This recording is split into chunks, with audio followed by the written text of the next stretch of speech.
accueillir ici pour ce premier Cause Café concernant le Café Santé Nature. C'est la troisième fois cette année que nos intervenants sont ici, à Portales. On avait participé aux Journées Nature au mois de septembre, avec une intervention sur l'architecture et une autre sur la médecine à l'époque des Celtes, ou la médecine celtique. Oui, le Café Santé Nature, c'est une association qui a été montée il y a quelques années, qui propose une fois par mois dans un restaurant du centre-ville, une Fleur des Champs, qui a été fondée par Michel Zobler, une conférence sur une thématique en lien avec l'alimentation, la santé, la nature ou le bien-être. Il y a un site internet qui s'appelle le Café Santé Nature. Voilà un petit peu d'autopromotion, ça ne fait pas de mal. Je ne sais pas si je vais le faire avec professionnalisme, tout ça. En tout cas, c'est avec beaucoup de convivialité qu'on a envie de venir aujourd'hui ici. J'aime bien le principe du cause café. Comme il disait, on va un peu causer. Alors, j'ai à mes côtés deux personnes qui aiment bien causer, qui savent bien causer. Je les connais, ce sont deux excellents orateurs. D'abord, je les présente très brièvement au départ. La formule est la suivante. On va discuter avec le professeur Schlinger en gros un peu de son livre pendant un petit quart d'heure. Ensuite, Michel Zobler nous parlera de son restaurant et de sa philosophie de l'alimentation pendant un autre quart d'heure.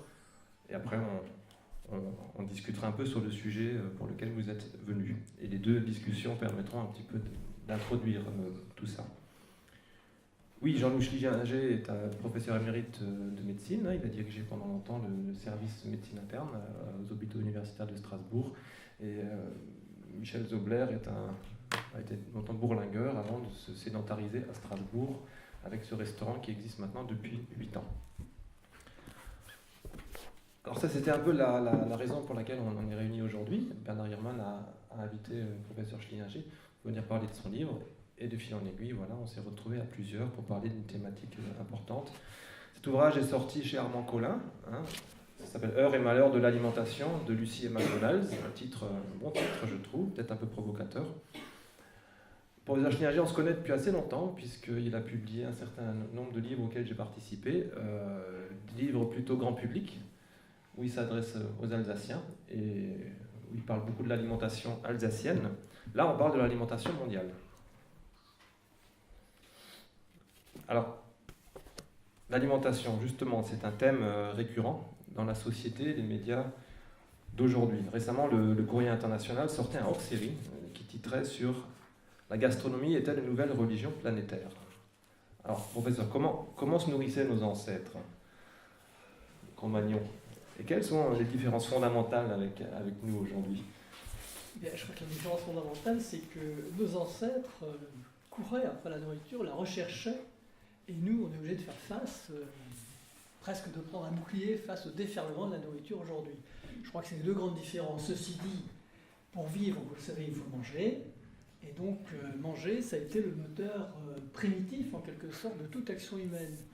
La mise en perspective de tout geste, de toute œuvre, de tout mouvement se faisait vers la recherche de l'alimentation.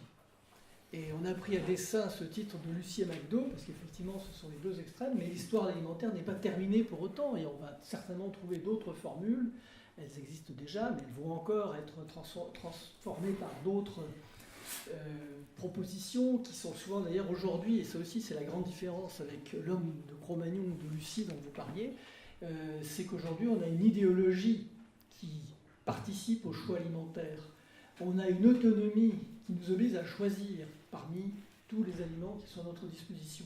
Alors je parle pour les sociétés bien sûr avancées, pour les sociétés occidentales, puisqu'il y a encore des régions dans cette planète où le problème ne se pose pas tout à fait de cette manière-là, on est bien d'accord, mais globalement pour nous, notre problème c'est l'abondance alimentaire et c'est notre autonomie. Vous savez que nous avons chèrement acquis cette autonomie, ce besoin de liberté en toute chose, mais très souvent, une fois que nous sommes autonomes, apparemment autonomes, en tout cas dans une société quand même assez liberticide, il faut bien le dire, avec tous les règlements, les normes, etc., et bien quand on est face à cette relative liberté, quand on dispose de cette relative autonomie, et bien souvent on est désemparé, on ne sait pas quoi en faire. Et quelque part dans mon bouquin, que j'écris d'ailleurs avec un collègue, qui est aussi professeur émérite à Montpellier, cette fois-ci, Louis Monnier, avec qui il a mis de longue date, et qui partage un petit peu les mêmes réflexions que moi, eh bien, il faut savoir que dans ce livre, on parle de transition alimentaire. C'est-à-dire que, alors je vais quitter l'homme de Cro-Magnon, mais je reviendrai si vous le souhaitez, mais la transition alimentaire, c'est quoi? Eh bien, c'est une alimentation de subsistance, c'est-à-dire on a besoin de manger pour vivre. Et donc, il faut avoir des ressources. des ressources alimentaires, mais des ressources au sens général du terme. Et une fois qu'on a ces ressources, on les consacre avant tout à s'alimenter. Aujourd'hui, l'alimentation représente un peu plus de 10% de votre budget. Beaucoup moins qu'il y a encore quelques décennies. Oui, ça s'est effrité. C'est exactement le dernier chiffre du CREDOC, donc une espèce d'observatoire national. Le dernier chiffre du CREDOC qui date de 2013, c'est 10,3%. Il y a 6 ans, c'était 13%. Donc ça ne cesse pas de s'arrêter. Ça veut dire quoi? Ça veut dire que nous n'avons peut-être pas beaucoup plus d'argent de disposition, mais nous consacrons cet argent à d'autres ressources, encore une fois, d'autres besoins. Je prends un exemple bête et méchant qui est la téléphonie mobile. Dans des ménages, aujourd'hui, ça occupe une place parfois considérable. Le mari, la femme, les enfants ont tous leur mobile. Alors je sais bien qu'il y a Free qui est venu au secours de ces gens-là, mais curieusement, Free n'est pas forcément l'abonnement qui est le plus connu par ces populations, très curieusement. Il y a bien sûr la voiture, mais ça c'est déjà vieux. Il y a le logement, les charges, non pas sociales des entreprises, mais les charges, nos charges à nous. Je ne sais pas, quand vous parlez des impôts locaux, et des impôts ceci, des impôts cela. Enfin, ça n'arrête pas d'augmenter, d'exploser. Et à revenu constant, il se trouve que l'une des variables importantes, c'est l'alimentation. On peut choisir des aliments plus ou moins chers. On peut moduler la dépense alimentaire. Et donc cette transition dont je voulais parler, cette transition alimentaire, est née à partir du moment où on avait un revenu, un budget suffisant pour acheter presque le superflu, c'est-à-dire presque le futile. Et c'est vrai que la société de consommation, c'est un terme qui doit vous plaire, la société de consommation nous incite effectivement à acheter des choses dont nous n'avons pas vraiment besoin. Et donc, cette transition alimentaire s'est faite, et elle se fait encore actuellement. Par exemple, si vous prenez des gens qui ne sont pas très loin de chez nous, prenez le Maghreb. J'étais la semaine dernière au Maroc, c'est extraordinaire de voir la société de consommation qui est envahie. Alors j'étais en ville, j'étais à Fès, mais c'est extraordinaire de voir comment Carrefour, l'enseigne Carrefour, a une espèce d'énorme temple de consommation qui est juste à côté de la vieille ville, enfin qui est à 3 km de la vieille ville. C'est impressionnant de se promener là-dedans. On se sent... C'est pire que chez nous, il y a plus d'offres, plus d'incitations, plus de promotions que ce qu'on voit chez nous. Alors que font ces gens qui partaient précisément d'une alimentation de subsistance il y a encore 10-20 ans? Qu'est-ce qu'ils font? Ils basculent brutalement dans cette société de consommation, et c'est ce qu'on appelle la transition alimentaire. Alors pour nous qui sommes médecins, eh bien, cette transition alimentaire a pour synonyme le basculement vers l'obésité, par exemple. Comment est-ce qu'on en est venu à ça? Parce que là, tel que vous en parlez, on a l'impression qu'on est arrivé à un point ultime où la grande distribution c'est pas ultime, parce que j'allais parler, dirige beaucoup de choses. Juste après de la rétro-transition. Ouais. Alors parlons encore de la transition. Comment on y est arrivé? Eh bien simplement parce que dès qu'on a des moyens à notre disposition, et heureusement le PIB de ces pays en voie de développement a quand même singulièrement évolué, dès qu'il y a des moyens à notre disposition, eh bien on va acheter les choses qui justement nous étaient interdites. Dont l'accès nous était relativement limité. On a toujours pu manger, heureusement, parce que si on ne mangeait pas, on ne serait pas ici et il n'y aurait personne sur cette planète. Mais ce que je veux dire, c'est qu'à partir du moment où on peut aller au-delà de simplement le nécessaire, eh bien, on va le matérialiser. Moi, j'étais invité à un congrès, c'était extraordinaire de voir les voitures de mes chers confrères.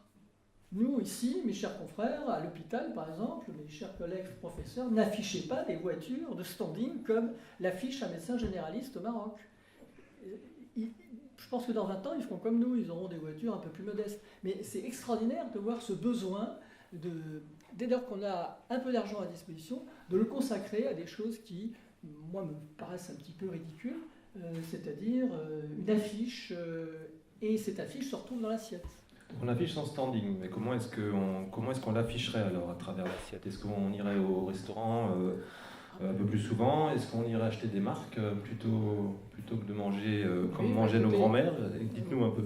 Écoutez, alors justement, l'évolution, alors nous, en France, on a quand même une société relativement développée, peut-être trop développée par certains aspects, on a consacré beaucoup d'argent à l'alimentation. On a consacré beaucoup d'argent à l'inutile.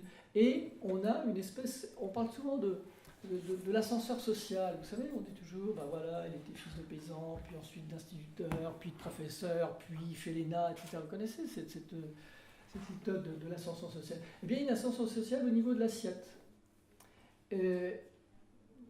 Dans l'histoire de l'alimentation, le bourgeois a toujours voulu singer l'aristocrate. L'artisan a toujours voulu singer le bourgeois.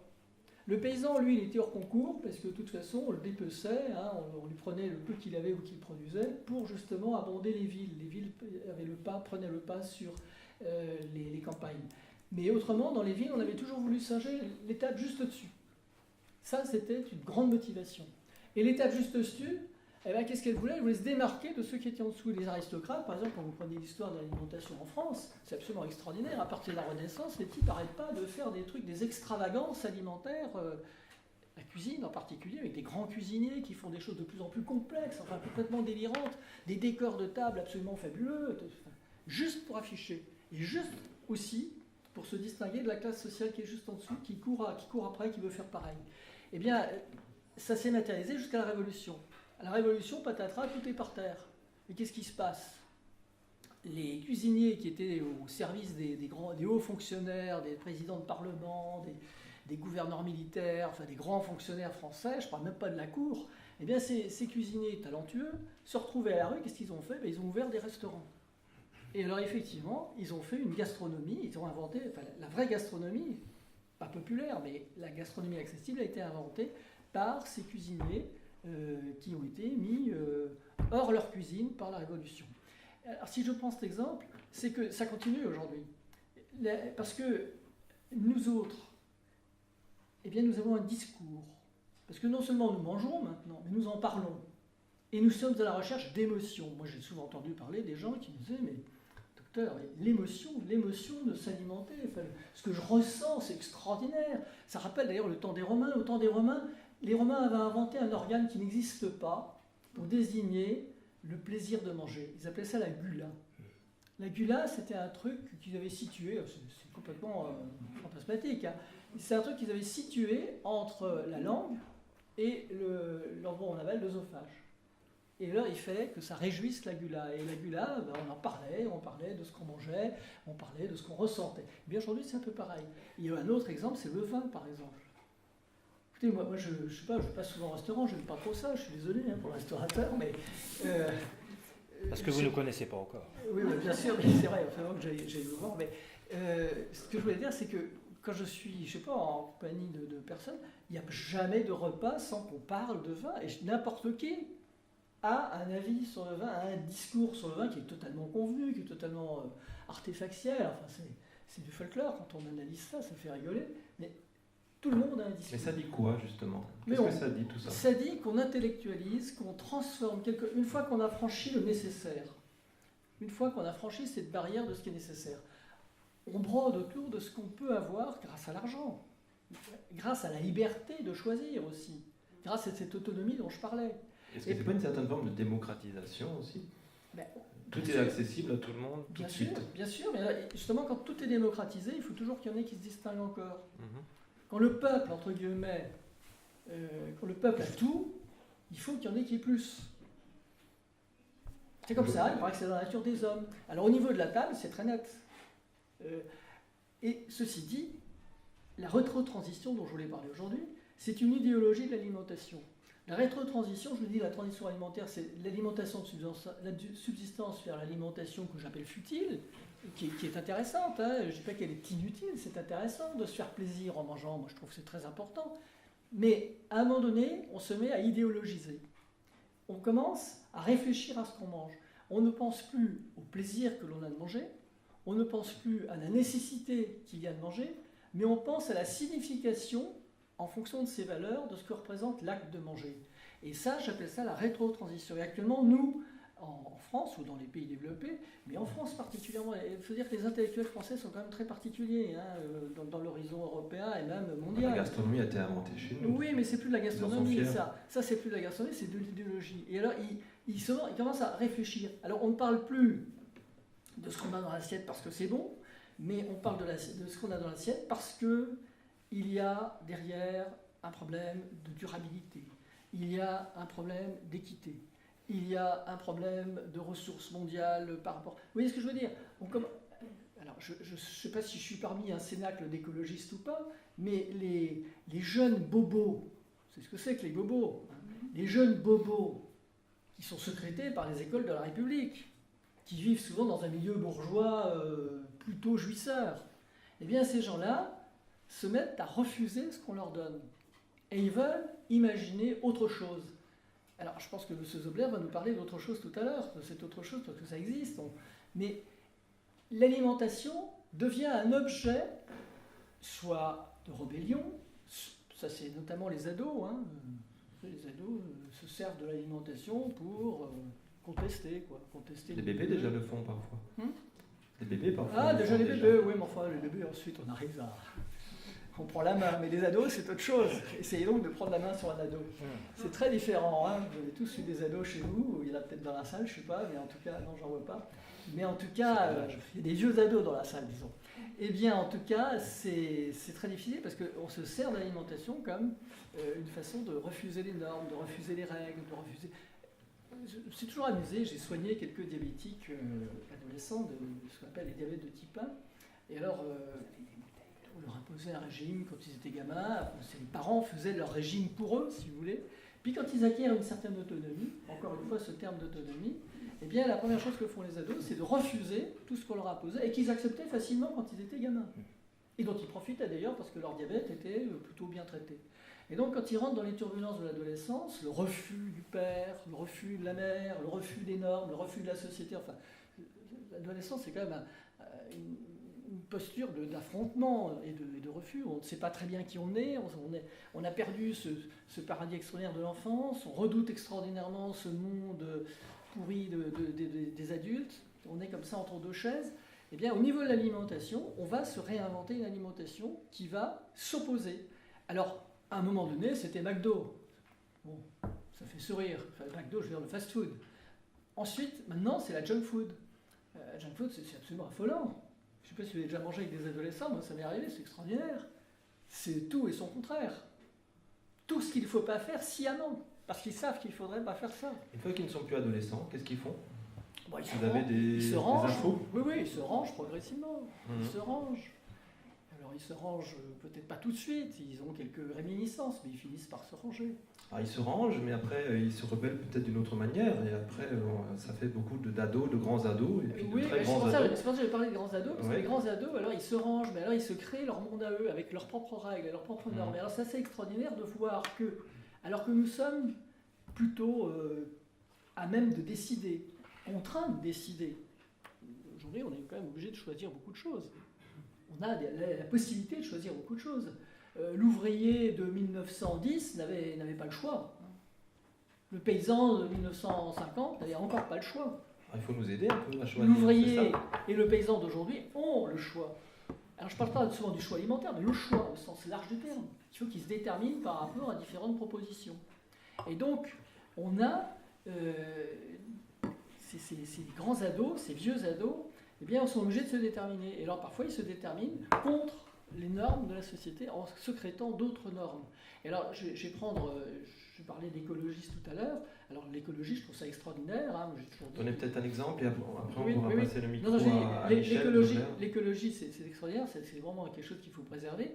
Mais au sein de l'écologie, il y a des chapelles qui créent des normes épouvantables qui consistent à contester tout ce qui existe. Je prends un exemple. L'industrie agroalimentaire. Ça fâche, ça. Ça fâche souvent. Ces infâmes profiteurs qui transforment les aliments, qui esquintent notre santé, qui nous offrent tout ce qui est mauvais, qui nous incitent à consommer tout ce qui est mauvais. L'industrie alimentaire, c'est devenu le diable. Alors que ce n'est pas le diable. C'est le diable si on veut. Là, on a le choix. Donc, plutôt que de faire le bon choix, on préfère refuser. Donc, c'est souvent le front du refus. Ces grands ados, souvent, sont des gens qui refusent pendant longtemps. Puis ensuite, ils finissent par se ranger. Je propose de donner la parole à un grand ado qui est là, qui se trouve juste voilà, à droite. Ça tombe bien. Hein. Ça tombe bien, parce qu'il pourra dire des choses aussi. Avant d'être restaurateur, c'est le grand point commun avec le professeur Stinger qui restaure les corps. Notre restaurateur le fait à sa manière. Je retape. Il retape, donc lui c'est un restaurateur, il vous expliquera comment il fait. Il a ouvert un restaurant à Tahiti il y a très longtemps, avant de revenir en Europe, notamment en France, pour ouvrir une boutique bio et à faire son apprentissage de fermier dans une ferme. Je pense que je passe des étapes parce que je ne les connais pas toutes. Voilà, plutôt que de poser une question que j'avais préparée, le mieux c'est que Michel réagisse On se connaît, donc on se tutoie. Je suis désolé, mais on se tutoie pas. Donc je vais pas le peut vous se voyez tutoyer, juste pour hein. faire semblant. On peut se Ok, tutoyer. d'accord. Ça se fait pas à la télé. Hein. Oui, mais on avait dit Tutoyer. convivialité. C'est un cause Bon. café aujourd'hui. hein. Ça marche, Pascal. D'abord, bonjour, merci d'être venus, nombreux. C'est toujours un plaisir de parler de quelque chose qui nous passionne. Hein. Et c'est vrai que l'alimentation me passionne depuis plus de 25 ans. J'étais au début dans la finance. Et puis pour différentes raisons, on a décidé avec mon épouse de changer notre fusil d'épaule. Et on s'est retrouvé dans la restauration. Et c'est vrai pour commencer en Polynésie. Alors aujourd'hui, je crois qu'il faut revenir sur l'alimentation, et puis je vais vous parler un peu du restaurateur. Je pense que le restaurateur, il faut le reprendre au sens premier du terme. Ce qu'on essaie de faire dans notre restaurant et dans notre métier, sinon on ne le ferait pas. Compte tenu des différentes contraintes, on ne le ferait pas. C'est qu'on est là pour restaurer les gens. Le professeur retape les gens, nous on essaie de les restaurer. Et les restaurer dans le sens premier du mot. C'est-à-dire, aujourd'hui, le restaurateur remplace la mère de famille. Puisque les gens, de par leur métier, sont captifs de la ville, ne peuvent plus rentrer chez eux. Donc nous remplaçons la maman. Et le but d'une mère qui cuisinait, c'était, à mon avis, la première des choses la plus importante, c'était de rendre le plus faible de la famille plus fort, et le plus fort plus honnête. Pour moi, c'est ça le rôle de la cuisine, de l'alimentation. Parce que ça servait à rien de rendre le gamin faible fort et puis qu'ensuite il tape sur le plus faible. Donc, il y avait plusieurs niveaux dans la cuisine et ça allait du physiologique au psychologique. Donc ça, c'est une notion qui me semble importante parce que c'est je mange, donc je pense, donc je suis. Et c'est pas je pense, donc je suis. Parce que selon ce que vous mangez, vous pensez d'une façon différente. Il suffit de vous donner quelques verres d'alcool. Hein. On verra tout de suite que l'ambiance ici risque de changer. Et ça me semble important de le savoir. Ensuite, est-ce qu'il y a des paysans ici, dans la salle? Il n'y a pas de paysans entre nous. Dommage. Parce que, j'allais dire que le restaurateur cuisinier, c'est le deuxième métier le plus important au monde. Puisqu'il remplace la maman. Mais avant ça, il y a un autre métier. Il y a un métier qui est le métier de travailler la terre. Parce que si les gens ne travaillent plus la terre, les paysans ne travaillent plus la terre, le professeur comme moi et Pascal, nous sommes obligés d'arrêter ce qu'on fait et de retourner au boulot, sur la terre. Donc je crois qu'il est important dans notre démarche, quand on parle d'alimentation, de ne jamais parler, de ne jamais oublier, de parler du paysan. Et le professeur l'a dit, souvent le paysan dans nos sociétés, c'est celui qu'on allait retaper pour que la noblesse ou la bourgeoisie puisse manger de façon voulue. Alors, je crois qu'aujourd'hui, le métier de paysan, 2, le métier de restaurateur, et puis le troisième, qui a peut-être remplacé le curé, ben c'est le médecin. C'est vous. C'est vous. Vous croyez? Ah ben, je crois que vous êtes... Ben si, regardez ce qui se passe autour de nous. Je crois qu'il y a le paysan, le restaurateur, et vous. C'est intéressant ce que tu dis là, parce qu'un jour le professeur m'a dit, dans le temps, des livres mélangeaient la médecine, donc l'art de soigner les gens, l'art de cultiver les aliments et l'art de les apprêter. Tout ça, c'était des livres, je ne sais pas comment on les appelait. Tout ça, c'était... Aujourd'hui, vous avez des livres de cuisine, des livres de médecine et des livres d'agriculture. C'est quand même curieux aussi. Et là, Michel nous propose de les réunir. Oui, c'est ça, c'est exactement ça. Je crois qu'aujourd'hui, on a inversé. Mes amis, notamment asiatiques, me disent, notamment dans les pays riches, on a inversé le triangle. Avant, il avait une base large, maintenant, on est sur la base pointue, on a inversé. C'est-à-dire que les métiers les plus importants, c'est quoi? Désolé, mais c'est Nabila, la télévision, le cinéma, et puis le paysan, lui, c'est le dernier des derniers. Je me souviens d'un match du Paris Saint-Germain où ils avaient été interdits pour eux de proférer certains mots, et le responsable de tous le COP, hein, les supporters parisiens, disait c'est pas grave, à partir de maintenant, on va être très sympa. Nos adversaires, on leur donnera qu'un mot, paysan. Mais où est-ce qu'on est? Ben aujourd'hui, on est dans un pays comme celui-là. qui ne respecte plus ses paysans. Donc c'est ça qu'il faut, à mon avis, remettre à sa place. Bon, ça a toujours été un peu comme ça quand même à l'époque. Non, Les mais paysans étaient encore majoritaires. Oui, le mais plouc, le pecno existait toujours dès qu'ils montaient à la ville. Oui, mais on savait très bien et rapidement que si le Pecno ne bossait pas, demandez aux gamins de 7 ou 8 ans d'où vient le lait. Il ne sait même plus que ça vient d'une vache. Hein? Bientôt, comme on lui présente des vaches qui n'ont plus de cornes, il pensera que les vaches n'ont plus de cornes. Donc, tout ça pour vous dire que je crois qu'il faut remettre les choses en place. On a le paysan d'abord, le restaurateur, le médecin, et puis ensuite on a tout le reste. C'est de quoi je parle, je venais de la finance. C'est ça. Alors, on a vécu quelque chose en Polynésie qui était fantastique. On est arrivé à Tahiti en 1987, et en 1986, la Polynésie, Tahiti notamment, la grande île, découvrait les grandes surfaces. Nous sommes restés sur place 9 ans, donc nous avons constaté ce qui se passait sur une population qui découvrait les grandes surfaces et qui commençait à consommer de façon... On n'a jamais vu des caddies aussi pleins. Et on a vu arriver avec le marketing qui allait avec, j'allais dire la mort lente d'une population. Pour faire simple, Tahiti était reconnu comme le pays de l'enfant roi. En 10 ans, c'était devenu le pays de la femme battue et de l'enfant martyrisé. Sans compter les taux de diabète, d'asthme qui avaient rejoint des taux extraordinaires. On avait connu ça plus tôt, on est allé 2 fois à Hawaï, et Hawaï avait déjà connu ça bien plus tôt avec le marketing américain.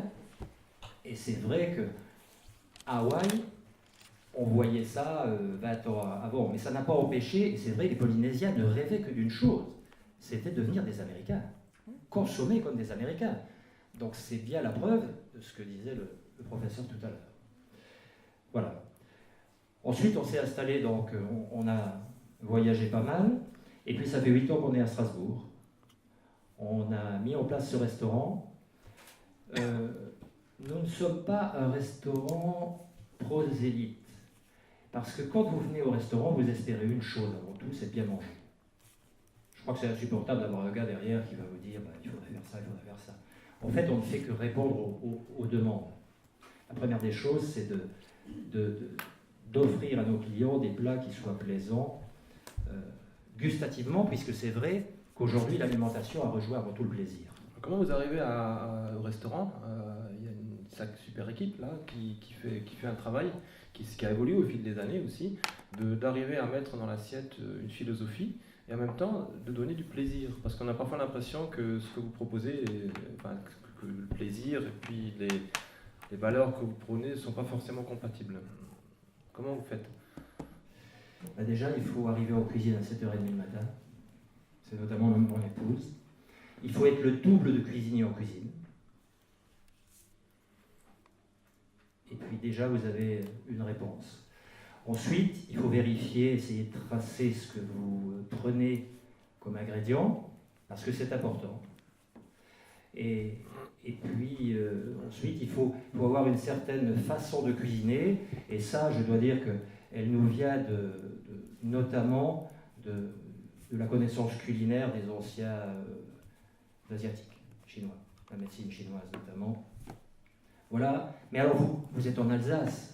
On ne peut pas à Strasbourg manger comme si on habitait à Sion, Pékin ou Bombay.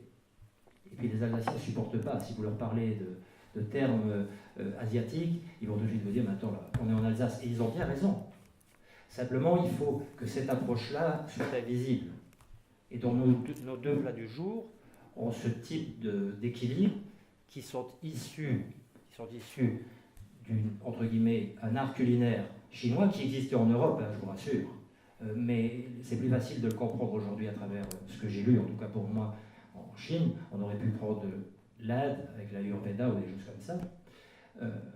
Et donc, il faut que ce soit transparent pour un Alsacien. On a aujourd'hui une choucroute au poisson qui, dans la façon de la cuisiner, reprend un état d'équilibre qui nous vient d'ailleurs. Voilà. Oui, ça m'avait frappé que les Romains, notamment, quand ils ont parti à la conquête de l'Europe il y a 2000 ans, ont introduit aussi un certain nombre de choses qui ne venaient pas forcément de l'Orient, de l'Extrême-Orient, mais on trouve quand même des similitudes. Comment ça se fait, ça? Les Romains avaient par exemple le garum. Et le garum, ils l'avaient découvert à travers les Celtes. Et on se rend compte que l'Asie, eux, avait ce qu'on appelle, pour certains qui connaissent, le miso.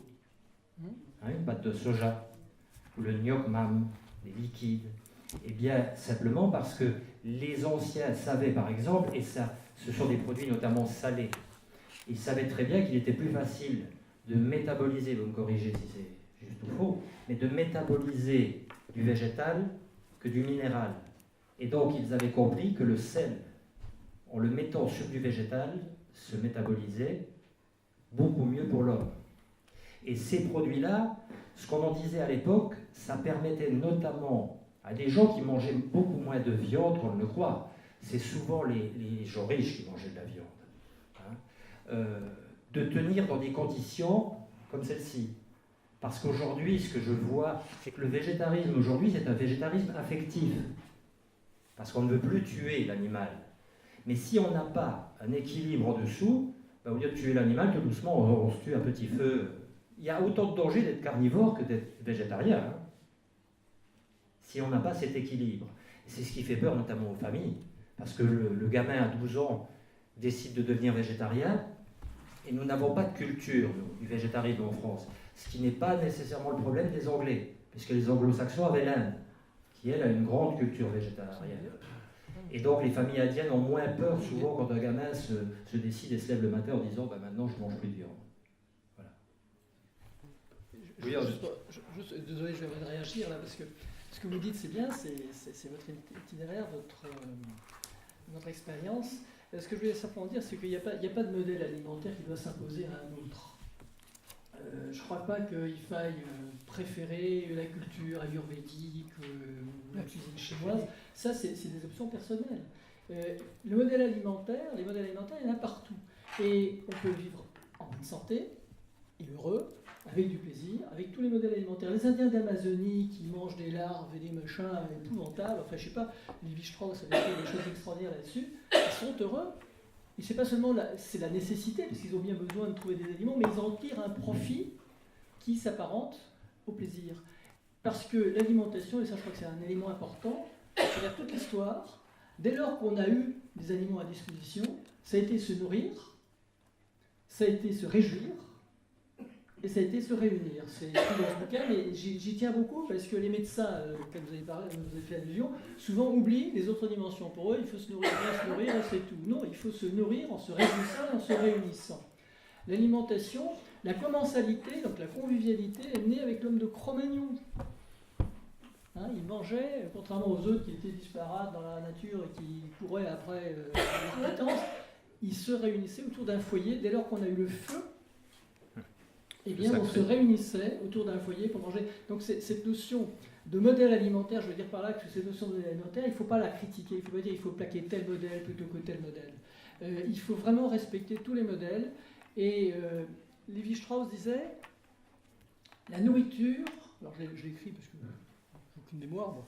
La nourriture doit être bonne à manger et bonne à penser. C'est vraiment les deux.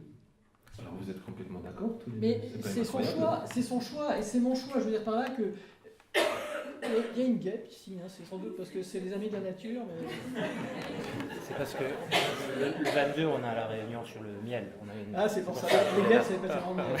On a le miel le 22. Donc juste pour dire que ensuite, quand vous dites que ensuite, ce qu'il faut dire aussi, c'est que quand on fait référence au temps des Grecs, au temps des le croissant fertile, qui est à l'origine de notre civilisation alimentaire occidentale. Le croissant fertile, c'est la Mésopotamie. C'est là où il se passe aujourd'hui des choses horribles, l'Irak. Eh bien, la Mésopotamie était le croissant fertile. C'est là où on a inventé des choses fabuleuses que vous connaissez aujourd'hui encore, que vous pratiquez encore aujourd'hui. Je vous à peine citer le vin, la bière, le fromage, le pain. Tout ceci est né, alors c'est toujours la fermentation qui est commune à ces différents aliments, mais tout ça, c'est la première transformation de l'alimentation originelle, et je ne dis pas originale, mais originelle, et cette fermentation a transformé les aliments qui nous sont parvenus jusqu'à aujourd'hui. Ça, c'est 6 000, 7 000 ans avant notre ère. Donc pratiquement 10 000 ans. C'est le néolithique. C'est les éleveurs, les cultivateurs. Aujourd'hui, la rétrotransition, je termine juste sur ce que je disais auparavant, et puis qui rejoint un petit peu ce que disait M. Zobler. La rétrotransition, ça consiste à refuser tout ça. On refuse l'élevage, on refuse à la limite la culture, et on nous projette vers l'homme des cavernes. Il y a des gens qui ont inventé, des médecins. Moi, je suis médecin, donc je reste dans le domaine de la médecine, je ne veux pas faire de la sociologie de comptoir. Hein. Il y a des gens qui ont inventé le régime paléolithique, en disant, mais voilà la solution. Mais non. Alors vous avez cité le végétarisme. Il faut faire une différence entre le végétarisme et le végétalisme. Ah oui, bien sûr. Parce que le végétarisme, ce sont des gens qui refusent de manger la viande pour des raisons qui sont les leurs. Mais il n'y a aucune justification médicale à refuser de manger de la viande. Aucune. Sinon, une justification idéologique. Donc vous voyez que on pense ce qu'on veut. Je répète, la nourriture doit être bonne à manger et à penser. Donc il faut se trouver en conformité. Alors c'est vrai que très souvent, sur les adolescents, là vous avez cité le gamin de 12 ans, mais c'est plutôt les adolescentes qui épousent le végétalisme. C'est une espèce de révélation, souvent par sensiblerie. Ensuite, on justifie ce végétarisme pour des raisons économiques, parce que la viande coûte plus cher à produire que, je sais pas, le kilo de protéines végétales est 10 fois moins cher que le kilo de protéines animales, c'est une évidence. Ça consomme plus de flotte, c'est une évidence. Donc on peut justifier les choses par ailleurs. Il y a des religions qui se fondent sur le refus et le retrait progressif de la civilisation. Le bouddhisme, par exemple, a inventé différents états qui amènent le Sartori, où il s'agit de se priver de plus en plus. Mais ça, c'est des idéologies. C'est spirituel, c'est parfaitement respectable, mais ça ne peut pas être défendu comme un modèle alimentaire. Voilà. Ça tombe bien parce que c'est une bonne transition pour le sujet. Non, mais il veut répondre, non ? Ouais, j'aimerais quand même aussi. Je crois qu'il n'y a pas que de l'idéologie ou du naturalisme dans l'alimentation. Je connais des ados et des pré-ados qui ne mangent plus de viande dans nos cantines d'aujourd'hui parce que c'est de la mauvaise viande. Ils préfèrent manger de la viande une fois par semaine ou une fois par mois. Parce que c'est de la bonne viande qu'on va chercher dans les endroits qu'on connaît et c'est pas des choses, on ne sait pas trop comment c'est apprêté. Et ça rejoint ce que vous disiez tout à l'heure, là le croissant fertile, j'ai étudié ça dans une autre vie. C'est de l'agriculture, c'est une manière de cultiver la terre. Et la thématique d'aujourd'hui, c'est quoi? C'est comment nourrir l'homme sans pourrir la terre. Et c'est ça, c'est là où on en vient maintenant à ce sujet. Vous avez raison, il a raison. Mais il y a quand même un petit problème avec l'agriculture aujourd'hui. Et c'est ça le sujet qui intéresse aujourd'hui les personnes qui sont venues. Mais avant d'y passer, c'est-à-dire avant que le débat soit pourri, on va peut-être vous nourrir. Voilà, c'est ça que je m'étais noté. Donc vous allez avoir droit, maintenant qu'on a un peu causé, à du café et à des petits gâteaux. Mais on va continuer quand même à débattre. Ils sont venus pour ça. Hein. Ils sont venus aussi pour ça. Ah, Michel Zobler, alors, comment tu réagis ?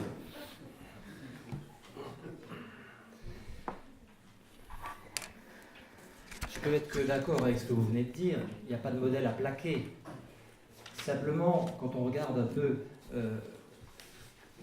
à quelque endroit que ce soit sur la planète, on retrouve des grandes lois.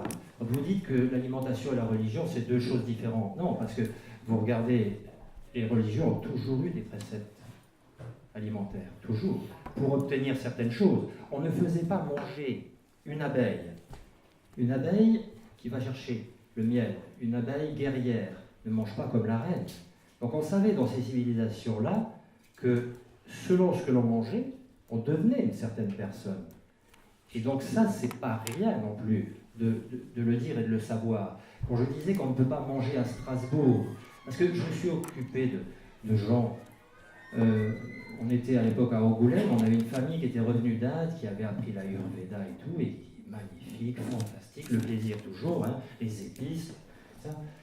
Et puis tous les 3 mois, ils étaient tout jaunes. On ne peut pas à Angoulême manger comme on mange à Bombay. C'est pas possible. Vous êtes obligé de tenir compte de grandes lois qui sont malgré tout là. Et on ne peut pas manger. Vous ne voyez pas quelqu'un se balader sur la banquise en pagne.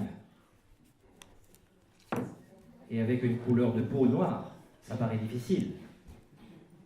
Donc l'aliment tient de la base. Vous le disiez tout à l'heure, si on ne mange pas, on ne vit pas. Dans un endroit où il n'y a pas d'aliment, vous n'avez pas de vie. Donc, notre vie, notre pensée, notre bonheur procèdent quand même de l'aliment. Alors après, l'homme peut se faire tous les films qu'il veut, mais je crois que c'est la base. C'est pour ça que je revenais toujours aux paysans d'abord et à la qualité de ce qu'ils produisent, la qualité de ce que vous allez avoir dans votre assiette et l'art culinaire que l'on met derrière. C'était trois choses qui étaient éminemment importantes jusqu'à une certaine époque. C'est fini depuis quelques années, vous vous en rendez compte. Pourquoi? Qu'est-ce qui est fini? Je crois que c'est fini parce qu'aujourd'hui, il faut, quitte à polluer la terre, lui faire cracher du profit. Il n'y a pas d'autre raison. Vous êtes bien au courant de ça, non? Par exemple? Par exemple, tu sais que les fermes sont de moins en moins nombreuses. Est-ce que c'est normal que nous soyons dans un pays où, chez le paysan, le médecin et le policier, on ait les taux de suicide plus grands que dans le reste de la population? Posez-vous ces questions. Jean-Louis peut peut-être réagir à ça. Posez-vous ces questions. Est-ce que c'est normal d'être dans ce type de société? Le paysan, je me disais que c'était le métier le plus important, ce qu'on appelait un métier sacré. Bien, lui se suicide plus que nous tous, là, autour de nous. On devrait se poser des questions. Alors, je ne sais pas sur quoi il faut que je réponde, mais... Surtout. Je crois... Non, mais on va effectivement recentrer un peu sur votre sujet, qui est pourrir la terre en se nourrissant. Je crois que nous sommes dans une économie de marché. Nous sommes dans une économie qui se traite des contraintes extraordinaires et où le profit est absolument indispensable. On ne peut pas aujourd'hui imaginer une société sans profit. Ça ne marcherait pas. Il y a une limite. Il y a une limite. Non, mais bien sûr. Non, mais je veux dire, on ne peut pas imaginer une société. Je viens de la finance, c'est pas à moi, vous allez apprendre. Il y a des limites. Voilà, vous avez vu. Mais souvent, c'est les financiers qui remettent en cause. Ah bah, c'est quand même vrai. Parce qu'ils étaient trop près de tout ce qui pouvait se passer. Non, je veux dire par là qu'on est dans une société où l'argent, effectivement, est quelque chose d'indispensable. On ne peut pas vivre aujourd'hui. Pour vivre, il faut se nourrir. Tout à fait d'accord. Mais pour se nourrir, il faut avoir de l'argent. Parce que le paysan... Les chômeurs sont de plus en plus nombreux, parce que le paysan pas assez d'argent. Qui vivait en autarcie, je disais tout à l'heure que les paysans étaient spoliés par tous les autres. Si vous prenez l'histoire de l'alimentation, la ville accaparait tout ce que produisaient les paysans. Le seigneur, si vous voulez, les seigneuries, etc., récupéraient des choses pour avoir des sous, déjà à l'époque. Et puis, par ailleurs, les marchands écumaient les campagnes pour abonder les villes. Autrement dit, les productifs que sont les paysans servaient ceux qui ne foutaient rien, qui étaient en ville, qui faisaient quelque chose d'autre, bien sûr, mais qui ne s'occupaient pas de leur alimentation autrement qu'en l'achetant. Aujourd'hui, les paysans sont exactement dans la même situation. Sauf que les seigneurs ont disparu, les consommateurs épouvantables sont toujours là, les villes sont de plus en plus phagédéniques, de plus en plus extensives. On parle toujours de la culture extensive, de l'agriculture extensive, mais les villes sont extensives. Ce qui pourrit notre civilisation, ce qui pourrit la terre, c'est les villes. Sans à nouveau la bourgeoisie, si vous voulez, c'est une autre classe. Mais elle est devenue énorme. Non, mais c'est les villes, parce que regardez ce qui reste de nos campagnes. Regardez une ville comme Strasbourg, regardez ce qui reste comme campagne autour, je sais pas. Ça fait 40 ans que j'habite Strasbourg. Je me promenais à vélo, je me promène encore à vélo. Partout où je me promenais, où il y avait un petit peu de forêt, un petit peu de pré, c'est des ensembles, c'est des lotissements, c'est des immeubles industriels, c'est épouvantable. Oui. Alors, je ne dis pas qu'il faut aller contre cela, mais c'est un constat. Et ça pourrit la campagne, ça pourrit les paysans. Pourquoi? Parce que les paysans, ils sont obligés toujours de nourrir de plus en plus de monde à la ville, en sachant qu'à la ville, il y a une bonne part des paysans d'il y a 2 générations, même d'une génération, en sachant qu'un paysan ne peut plus vivre aujourd'hui de sa terre s'il n'a pas justement une terre de plus en plus extensive, et sa terre de plus en plus extensive avec de moins en moins de main-d'œuvre, puisqu'il est seul le plus souvent.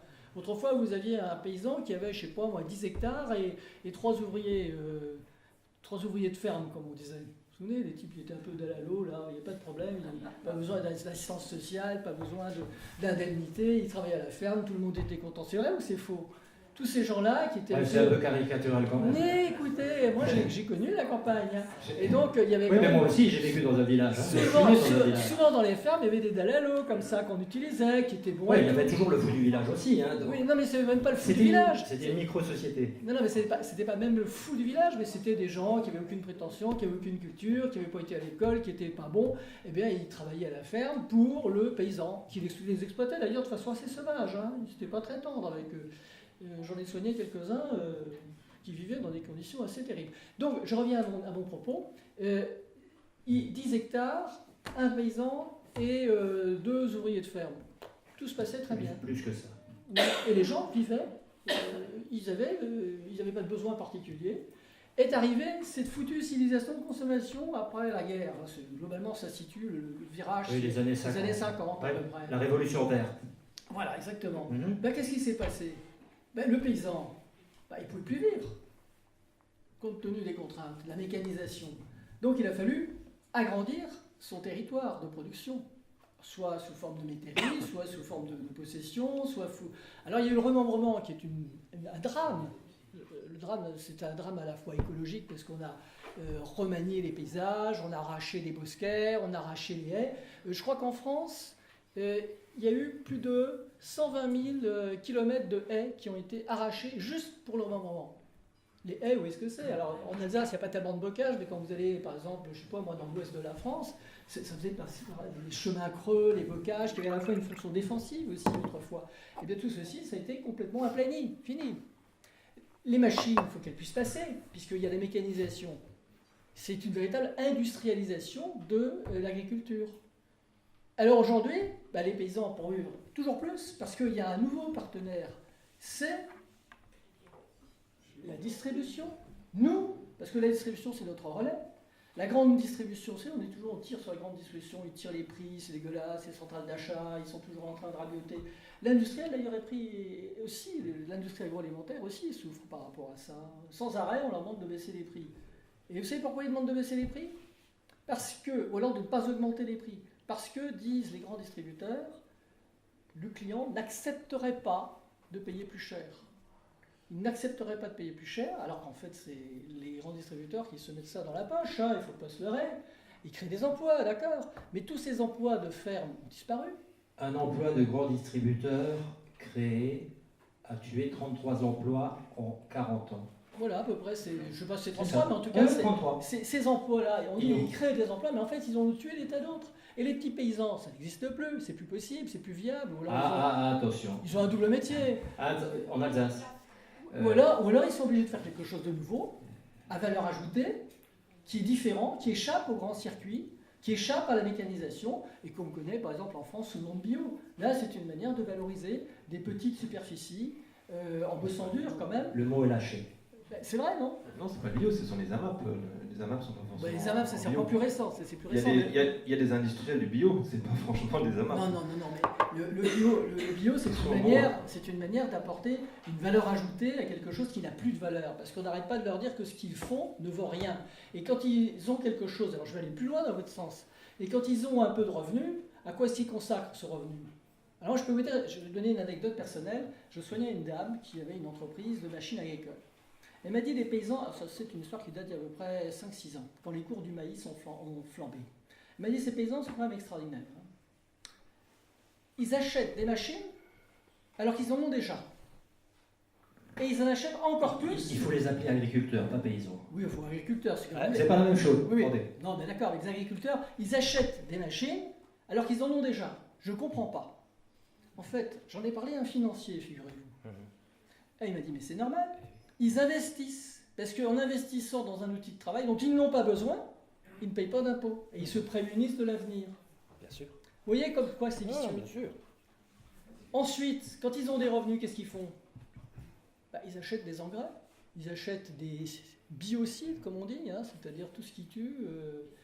Enfin bref, vous avez vu, il y a également c'est assez pervers tout ça. Biocide, il y a également le mot bio dedans. C'est vrai. Mais vous savez, bio, c'est manger. Hein. Ouais, non, mais je voulais dire tout simplement, je vais vous laisser parler, mais simplement pour vous dire que c'est pas simple. Aujourd'hui, il y a trois grands acteurs. Il y a le producteur, donc l'agriculteur, qui est complètement cerné, coincé, quand c'est le petit agriculteur traditionnel. Et c'est pour ça que les agriculteurs, souvent, quand vous leur demandez qu'est-ce que c'est quoi votre métier, moi, il y en a un qui m'a dit, je suis chasseur de primes. C'est ça, ils cherchent les primes. Oui, Je suis chasseur de primes, je vis des primes. Ça, c'est l'Europe. C'est en train de s'effriter, puisqu'ils sont en train de couper le robinet. Le deuxième acteur, eh ben, c'est l'industrie de transformation ou de transport, parce qu'il faut bien amener ce qui est produit jusqu'à l'assiette. Et puis le troisième acteur, qui est sans doute le plus cynique, c'est le distributeur. Aujourd'hui, en France en tout cas, on a un gros malaise par rapport au distributeur. En sachant toujours que de toute façon, c'est vous qui avez la main, inconsciemment, puisque c'est vous qui achetez, c'est vous qui faites le choix.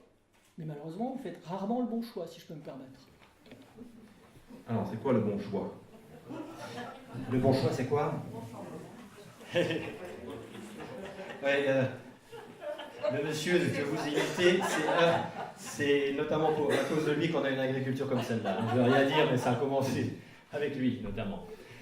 Je crois que le bon choix, c'est vrai que nous avons la main. En tant que consommateur, nous avons la main. Sauf que, vous avez vu le marketing? Vous avez vu le marketing sur des gamins de 15 ans? Mais c'est un métier. Oui, mais on ne peut pas excuser tous les métiers. Moi, je veux bien, vous me dites à chaque fois, oui, mais c'est comme ça. Oui, mais nous sommes dans cette société, c'est une société de consommation. Et ça, je veux bien. Ça, je l'entends et je le vois tous les jours, et je le vis tous les jours. Le problème, c'est qu'est-ce qu'on fait pour changer ça? La solution à ça. Alors, certains vous diront, de toute façon, le monde a toujours été monde, il va continuer. J'ai des doutes, moi. Hein. On n'a pas connu une planète autant pourrie que ça. C'est le thème du... Aucune époque n'a connu ça. Donc, à un moment donné, il faut bien se poser des questions. Si moi, j'ai quitté la finance, il y a bien des raisons. Si on s'est mis à cuisiner comme on cuisine, à avoir le double de personnes en cuisine, à être obligé de commencer à 7h le matin quand les autres restaurants commencent à 10h, il y a bien une raison. Je ne le fais pas parce que je suis maso. Mais parce qu'à un moment donné, il faut faire des choix. Et alors, c'est vrai que la pub aujourd'hui, je vous ai amené ça, j'ai trouvé ce livre, les pubs que vous ne reverrez plus jamais. 3, c'est le numéro 3, spécial santé. Alors on me dit aujourd'hui, fabuleux, mais il faut quand même, il y a le progrès. Les semences permettent aux plantes de donner plus. Aujourd'hui, on fait en gros, sur 2 fois mètre de surface, on fait 2 fois moins cher, 2 fois plus, et pour produire en 2 fois moins de temps. Vous imaginez ce qui a changé. Mais à quel prix? Au prix qu'on a pollué toute la Terre. Et alors les scientifiques vous disent, parce que quand on discute avec eux, oui mais on va trouver des solutions, de toute façon on a progressé depuis. Ben, sauf que quand vous lisez ce bouquin-là, vous mettez la science, j'ai rien contre la science, hein, mais vous mettez le marketing et les scientifiques, et vous vous faites peur. J'ai juste quelques exemples si je peux me permettre. Oui, après on donnera la parole au public. Souvent des questions. À l'époque du nucléaire, quand on a inventé le nucléaire, fantastique, non? La radiation. Eh bien, on vous offrait, mesdames, des crèmes au radium. On offrait des sous-vêtements au radium. On vous donnait de l'eau minérale au radium. Et c'était génial, parce que quand vous disiez, ça vous fait que du bien, hein? Ça vous guérissait, ça vous rendait meilleur. Bon, alors, je veux bien, mais ce sont les mêmes scientifiques aujourd'hui qui vous disent que tout va bien. Monsanto, les gars qui bossent chez Monsanto, vous disent que tout va bien. Pas de problème, les OGM, on va régler beaucoup de problèmes. On a parlé de la révolution verte. Moi, j'ai un article italien, parce qu'on a vécu en Italie également, sur la révolution verte dans les années 50, et on vous disait que les graines seraient bombardées au cobalt. Magnifique, hein, le paradis. Et surtout, le but, c'était de régler le problème de la faim dans le monde. Vous savez combien de personnes sont mortes de faim l'année dernière? 90 millions. Alors bien sûr, il y a des problèmes politiques dessus, il y a un manque de partage, tout ce que vous voulez. Mais malgré tout. D'autres petites choses. Donc, on avait inventé même des jeux pour les enfants avec du radium. Les filles, vous vous souvenez quand on était petits, on avait des montres. La nuit, on voyait vert. Elles se mettaient pour aller aux boîtes, celles qui travaillaient dans les usines, se mettaient ça sur les paupières. Elles en sont mortes. Alors, aujourd'hui, on nous dit, magnifique, Monsanto, tout va bien. On sait que c'est pas vrai. On sait que c'est pas vrai parce que vous avez du marketing derrière tout ça. Qu'est-ce qu'on peut faire contre le marketing? Ou est-ce qu'on peut faire du contre-marketing à la rigueur? Ben, c'est difficile parce que, comme le disait le professeur, il faut de l'argent. Il faut beaucoup d'argent. Et donc ces gens-là ont la main mise là-dessus. Et puis on entend autre chose, c'est que je crois que pour changer le monde, en tout cas ne pas pourrir la planète, il faut passer au bio. Il n'y a pas de secret. La terre, l'eau et l'air sont sacrés. Pour nous, mais pour nos enfants, nos petits-enfants. Donc on n'aura pas le choix. On va être face à des termes qui vont nous obliger à faire quelque chose. Et je crois que le plus tôt ce sera, mieux ce sera. Alors aujourd'hui, comme excuse, on parle du bio, c'est un peu mon domaine, on vous dit le bio c'est cher. Vous entendez ça, non? Dès que vous parlez un peu de ça, le bio c'est cher, le bio c'est fragile, le bio c'est pas meilleur. Et puis, tu payes cher et c'est peut-être faux. C'est ce qu'on entend aujourd'hui, de part du bio. La malbouffe c'est génial. La malbouffe c'est génial, ça coûte pas cher. Et je dis toujours aux gens qui veulent des prix, toujours des prix. Et regardez les publicités de nos grands distributeurs. C'est que ça depuis 30 ans. Ils se battent entre eux, toujours moins cher, toujours moins cher. Et je dis toujours aux gens, à force de demander à l'agriculteur, aux paysans de serrer le prix, que ça ne vaille plus rien, votre vie ne vaudra plus rien. Et nos vies ne valent plus rien. C'est fragile. Alors je vais vous donner un exemple. C'est sûr que par rapport à une tomate en bio et une tomate en, comment je dis, conventionnelle, artificielle? Artificielle. Elle est artificielle. On était avec mon épouse en Calabre avec des scientifiques pour parler, à un congrès, pour parler de ce genre de choses. Et j'ai trouvé sur le marché une tomate. Et je me dis, on est en Italie, fantastique, on devrait pouvoir. Alors je commence à regarder, mais je me dis, on va voir. Elle avait une petite excroissance, elle était marrante. Je la pose sur une chaise, et puis, premier jour, on était dans une salle, il y avait des conférences, il faisait 30 degrés en Calabre, elle ne bouge pas. 2 jours, 1 semaine se passe, 15 jours se passent, 3 semaines se passent. On avait toujours la tomate qui était là. Alors moi, quand je dis artificielle, je suis désolé, comment vous appelez ça? Vous avez vu une tomate en combien de temps ça pourrit? Alors expliquez-moi. Donc c'est sûr que ce n'est pas fragile. Quand on commence à manger des choses un peu plus naturelles, c'est sûr qu'il faut aller au marché. On ne peut pas laisser des choses 3 semaines dans son frigidaire. Alors c'est sûr que ça change les habitudes. Mais je crois qu'on n'a pas le choix. Demain, nous n'aurons pas le choix. C'est meilleur. Ah, la malbouffe, c'est meilleur. Bah oui, il y a des exhausteurs de goût. Maintenant, on commence à savoir ce que font les exhausteurs de goût, le glutamate notamment et autres. Et puis, c'est vrai. Bah oui, de toute façon, une alimentation artificielle est vraie. Elle est vraie dans son artifice. Je crois que ces arguments ne tiennent pas. Parce que sinon, pourquoi est-ce qu'il y a tant d'effroi à voir le monde dans lequel on vit? Je ne parle pas de la technologie, de ce qui nous a amené un confort plus grand. Mais pourquoi est-ce que les gens sont en train de se rendre compte, avec effroi, que le monde qu'on a créé, et ça s'est fait, 50, 60 ans, ça s'est accéléré, ça avait déjà commencé un peu avant, il est quasiment plus viable pour nos gosses. Oh, il faut qu'on se réveille. Hein. Je crois qu'on n'a pas trop le choix. Il faut qu'on se réveille. Alors, Il faut que vous vous réveilliez. On va peut-être leur donner je voulais juste dire une chose. Termine peut-être. Je termine ça. C'est que tout à l'heure, j'ai demandé s'il y avait un paysan dans la salle. Et effectivement, personne n'a levé la main. Un agriculteur. Un paysan. Non, non. Un paysan. Ouais. Non, mais... Un paysan. Un paysan. Parce qu'en principe, il y a des Alors, agriculteurs. je sais que... On comprend plus rien. Hein. Je sais que dans cette salle, il y a une femme de paysan. De vrais paysans. Merci d'être venu.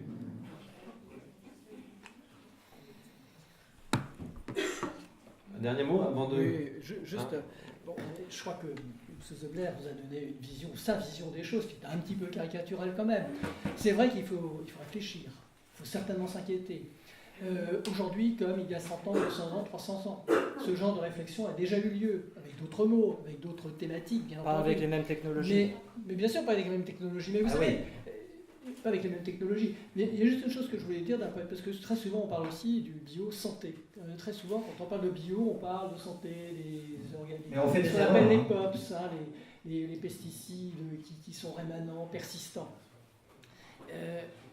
Nous sommes dans un monde de normes épouvantables qui se fondent avec plus ou moins d'honneur sur ce qu'on appelle la toxicologie.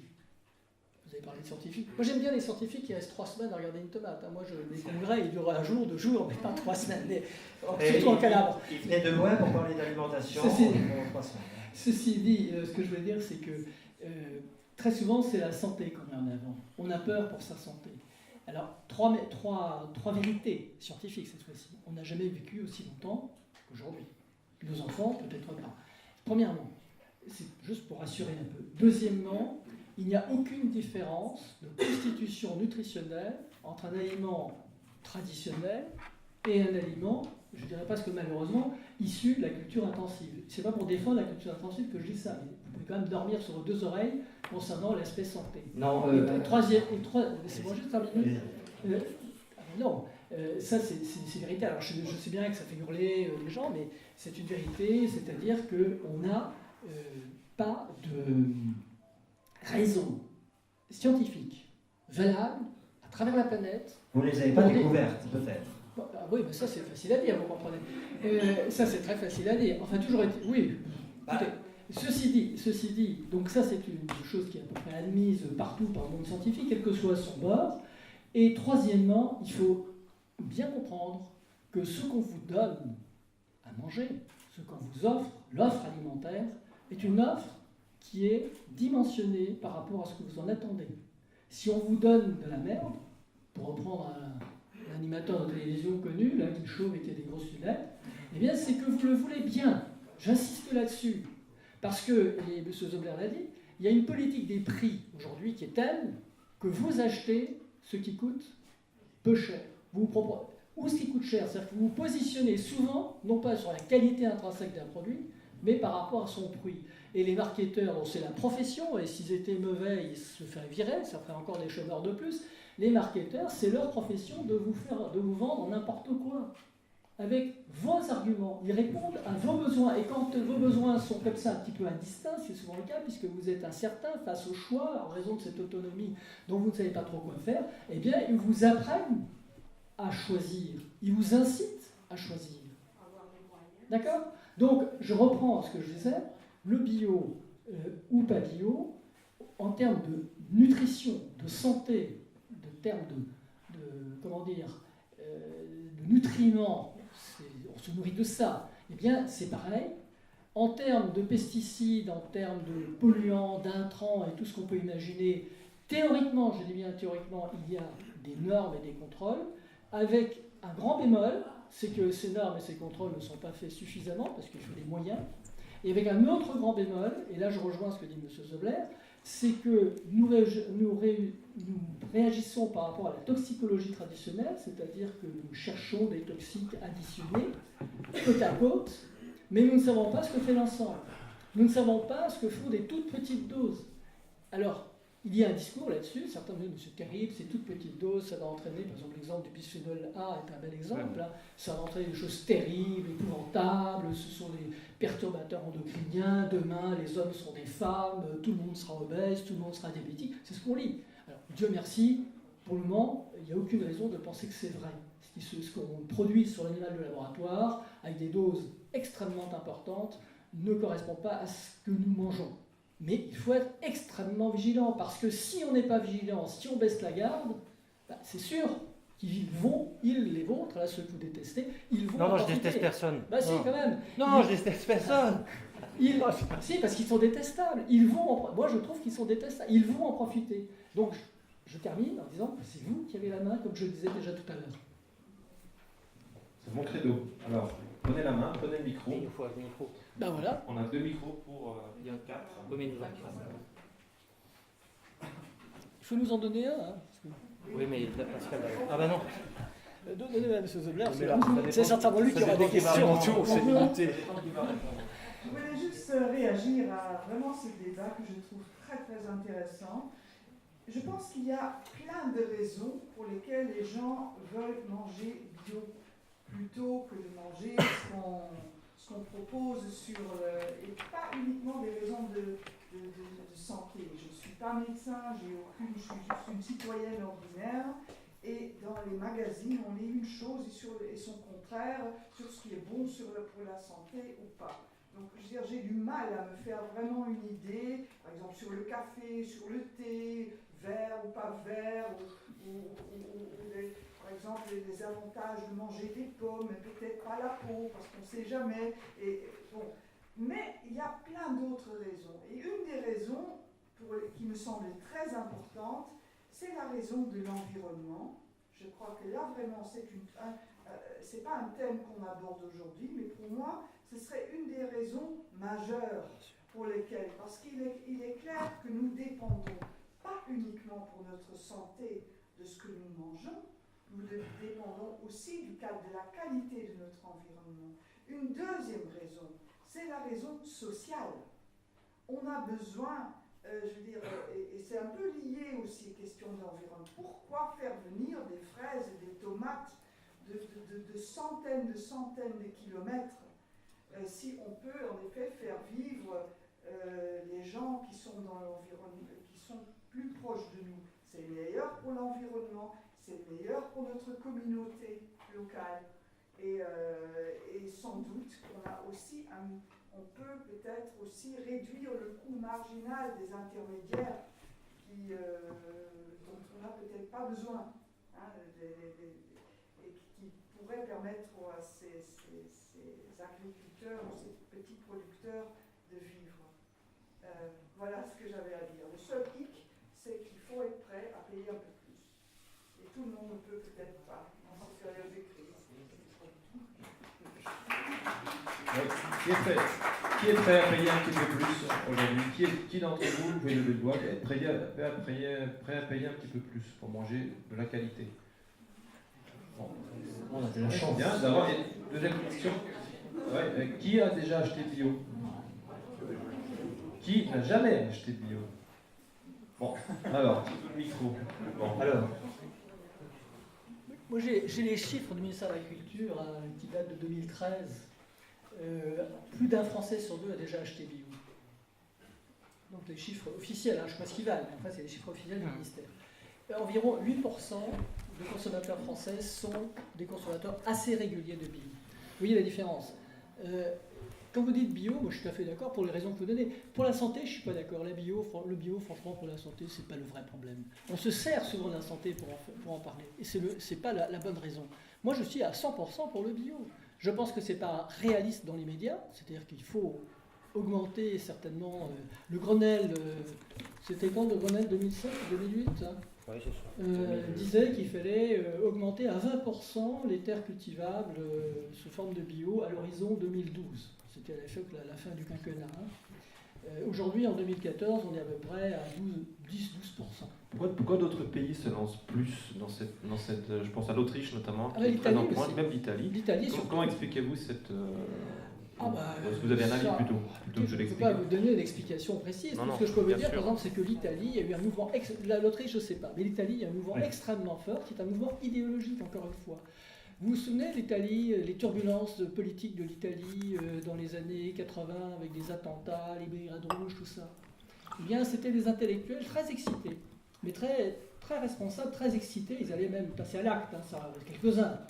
Mais lorsque le premier McDo a été créé à Rome, en 1985, un certain nombre d'intellectuels italiens ont dit que c'est inacceptable. Pas à Rome, pas dans notre civilisation, pas dans ce cœur de la civilisation latine, pas question. Et donc ils se sont fédérés, autour d'un monsieur qui s'appelle Perini, ils se sont fédérés pour créer un mouvement responsable. Reprenons globalement ce que vous avez dit. Il ne parlait pas forcément de bio, mais il parlait notamment d'aliments respectueux de l'environnement. Il parlait d'aliments, d'une alimentation locale, les locavores, c'est le local food comme on dit aujourd'hui, manger près de chez soi. Pourquoi importer des fraises du Chili au mois de février ou d'Afrique du Sud? Mais parce qu'il y en a qui les achètent et qui les veulent. Et à partir du moment où elles sont là, écoutez, et puis elles sont même pas beaucoup plus chères. Oui, non, je vais parler suite. Donc juste pour vous dire que ce mouvement, que vous le connaissez bien, il s'appelle Slow Food. Ben, ces slow fooders ont donné, alors bio, pas bio, ont donné une vision de réflexion sur ce qu'on mange. On mange plus automatiquement, on mange plus ce qu'on nous donne, on choisit. Je reviens finalement au même thème sans faire exprès. Mais le bio, il faut absolument étendre le bio. Alors pourquoi si peu en France? Bon, j'en sais rien. Vous savez, en France, on est toujours à la traîne. On a souvent des idées, mais on ne fait pas grand-chose. On rattrape le retard, souvent. En Italie, parfois, oui, peut-être, espérons. Mais enfin, en Italie, en tout cas, les premiers producteurs de bio à l'échelle, j'allais dire, le mot est moche, industrielle, c'est-à-dire à grande échelle, eh bien, c'était les Italiens. Aussi curieux que ça puisse paraître. À tel point, et ça je l'ai lu, que les paysans français disaient ça vient d'Italie, il faut s'en méfier. Une remarque encore, une question ici. Monsieur voulait réagir. Si vous voulez que les gens achètent bio, il faut qu'ils aient un peu plus de moyens financiers. Or, pour qu'ils aient plus de moyens financiers, il faudrait peut-être qu'il y ait une meilleure répartition des richesses. Il faudrait donc apprendre aux actionnaires d'être moins exigeants que les dividendes.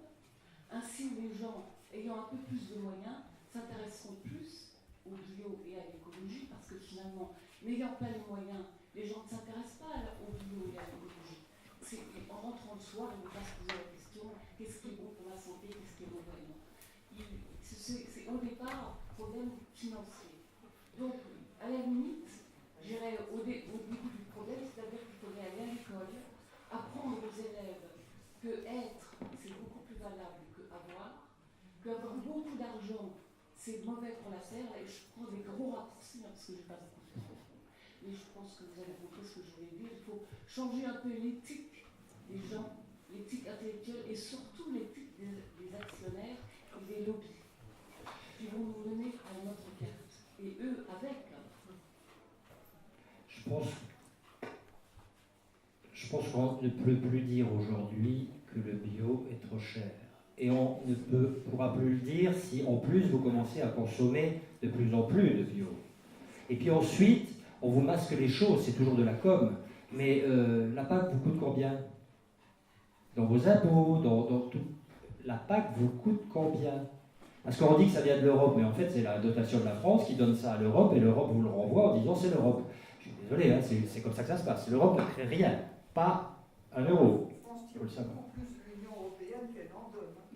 Oui, donc aujourd'hui, dire que le bio est trop cher, il y a deux choses à changer. Il faut consommer, et ensuite il faut essayer. Vous êtes dans toutes les villes, à Strasbourg, vous trouverez du bio qui n'est pas plus cher que dans les grandes surfaces, sur les marchés. Ah, il faut aller au marché. Il faut aller au marché, je suis d'accord. Oui, à vous de faire passer le message. Ensuite, bio, je crois que c'est vrai que manger, ça ne doit pas être idéologique. Pourquoi la France est en retard? Parce que nos députés, ils soient européens ou français, ou nos ministres, ont toujours l'habitude dans les congrès d'annoncer des chiffres fantastiques. Nous sommes arrogants. Donc les derniers chiffres annoncés, c'était plus de 20%, parce que c'est vrai que certains pays veulent être à 20%. Nous, on avait annoncé 22%, et notamment une baisse des pesticides de 23%. On a réussi à augmenter les terres. C'est vrai, le chiffre que vous avez donné, à peu près 12-13%, mais par contre, les pesticides ont encore explosé. C'est pas vrai, ça c'est pas vrai. Attendez. C'est pas vrai ça. Alors, ensuite, c'est ça, regardez. Je vous donne un exemple vécu. On est ouvert depuis 8 ans. Vous savez que dans notre belle ville de Strasbourg, nous avons le Parlement européen. 8 ans. Nous avons reçu des députés européens, et notamment de gauche comme de droite, mais également des Verts de tous les pays d'Europe. Tous, Luxembourg, Belgique, Allemagne, Italie, sauf les Français. Jamais ils sont venus manger. Fantastique, non? Mais ils viennent pas à Strasbourg, les Français, c'est bien. Ah si. Vous avez déjà vu Rachida Dati à Strasbourg? Ou Le Pen? Donc dites-vous bien pourquoi ce parti vert a été créé, à quoi il sert, pas à l'écologie. Alors c'est vrai on aurait pu, c'est comme pour le mot bio, on s'est trompé, on aurait dû l'appeler autrement. Les Anglais l'appellent organique, on pense à la molécule vivante. Les Espagnols l'appellent écologique, mais nous on ne pouvait pas, parce que quand on voit l'enthousiasme que nous amènent les Verts, on a envie de se sauver. Donc il faudrait trouver un autre mot. Et c'est vrai que l'alimentation bio, le bio, n'est pas nécessairement pas dangereux. Vous savez, je dis toujours aux gens qui me disent « Ah mais le bio, oui ». Mais si vous mettez à boire 2 bouteilles de vin en bio ou en biodynamie par jour, vous êtes content, hein, vous aurez une cirrhose labellisée. Hein. mais vous aurez une cirrhose. Donc le bio, il faut également savoir se tenir. Maintenant, le professeur vous disait qu'il n'y a pas de différence entre le bio et le conventionnel. J'ai un peu du mal à le croire. Je vous donne un exemple. Vous n'êtes pas étonné. Ça ne m'étonne pas du tout, non. J'ai un peu de mal à le croire. Prenez un enfant qui soit élevé dans le 16e arrondissement de Paris. C'est une image. Hein. Et puis, jusqu'à l'âge de 12 ans, il est élevé dans le 16e arrondissement de Paris. Puis d'un seul coup, on le prend et on va le mettre chez une famille manouche. OK ? Il va avoir du mal à tenir. Il n'aura pas assez de force, de puissance, d'envie de vivre quelquefois. Ce sera difficile pour lui. Ben, la différence entre une pomme qui a été piquée, aspergée 27 fois entre le moment où il y a le bourgeon et le moment où vous la consommez, et une pomme qui est obligée de se taper le vent, le froid, sans aide, vous pensez qu'il n'y a pas de différence? Alors c'est vrai que chimiquement on a du mal à le voir, moléculairement on a du mal, mais la science quantique nous dit que tout est information. Alors, vous pensez qu'une pomme aidée artificiellement a les mêmes informations à vous transmettre qu'une pomme naturelle? Regardez, il y a autre chose, les arbres, les bouleaux qu'on prend dans une vallée. Quand on en fait une charpente, elle tient combien de temps? Dans le temps, tout le monde savait qu'on était obligé d'aller chercher des arbres au fait de la montagne pour faire des charpentes qui tenaient pendant 200, 300 ans. J'ai eu l'occasion au Japon de voir un temple qui a plus de 600 ans, avec des arbres qui sont toujours là. Donc quand on vous dit que c'est la même chose, c'est impossible. La loi d'identité n'existe pas. Madame, vous n'êtes pas pareil que votre voisine. Vous n'êtes pas pareil que monsieur. Le clonage n'existe pas. C'est impossible, ça ne fait pas partie de la vie. Je veux dire, ça ne fait pas partie de la vie, il n'y a rien d'identique. Alors quand on me dit que cultiver une pomme avec 27 traitements et que c'est identique parce qu'on ne sait pas, parce qu'on n'a pas la technique, vous savez, au début du siècle, l'acupuncture, ça n'existait pas pour nous. Hein. Quand Soulier de Moran revient d'Asie et qu'il réunit des scientifiques à Paris, il lui rigole au nez. Ça n'existe pas, votre truc. Ben oui, on n'a pas les outils pour le voir. Donc je pense qu'aujourd'hui, on n'a pas les outils pour voir ce que font 27 traitements sur une pomme. Bon, ça c'est de la dialectique, chacun pense ce qu'il veut. Oui. Moi je vous dis simplement qu'effectivement il n'y a pas de vraie différence nutritionnelle. Le reste, moi je trouvais que la première intervenante, vous madame, vous avez parfaitement bien résumé la problématique. Bien sûr qu'il faut militer pour le bio, bien sûr qu'il faut absolument que l'on lutte contre ce qu'on appelle les intrants, tout ce qui est artificiel, bien sûr qu'il faut le faire. Bien sûr qu'il ne faut pas multiplier le coût carbone et des transports intempestifs, c'est évident. Et ça, il faut le corriger. Et c'est, à mon avis, relativement facile à corriger ça. Par contre, je répète, mettre la problématique du bio dans le domaine de la santé, je ne suis pas tout à fait d'accord. Je ne pense pas que ce soit une vérité. Ensuite, il y a le problème, ça m'étonne d'ailleurs que ce ne soit pas arrivé encore, le problème de nourrir la planète. Alors, nous aurons 9 milliards d'individus à nourrir à l'horizon 2050. Hein, une démographie galopante, actuellement c'est 7. En 2050, on pense que ce sera 9. On peut théoriquement nourrir la planète avec du bio. On peut, théoriquement. En pratique, ce n'est pas possible pour des raisons politiques. Quand vous dites qu'il y a 90 millions de personnes qui sont mortes de famine, ce n'est pas tout à fait exact, c'est exagéré. Mais c'est essentiellement pour des raisons politiques. Et politique intérieure. Pas de politique, c'est pas ces salopards d'Américains qui coupent les robinets, qui font des blocus, etc. C'est pas ces malheureux Iraniens qui crèvent de faim parce que tout le monde les isole. Non, c'est les politiques intérieures qui font que les propres citoyens de ces États n'ont pas accès de façon décente à la nourriture. Alors ils ne meurent pas de famine, au sens, il y a encore un peu de famine, mais il n'y a presque plus de famine, Dieu merci, mais ils meurent de mauvais soins, d'infections, d'épidémies, parce qu'ils sont en situation défavorisée, etc. Donc, à mon avis, je ne sais pas, vous connaissez Marc Dufumier, des gens comme ça, Traplat, etc. Ce sont des gens qui ont une vision, ce sont des agronomes, qui ont une vision des choses qui est théorique, je dis bien théorique. En théorie, on peut, en pratique, on ne pourra pas.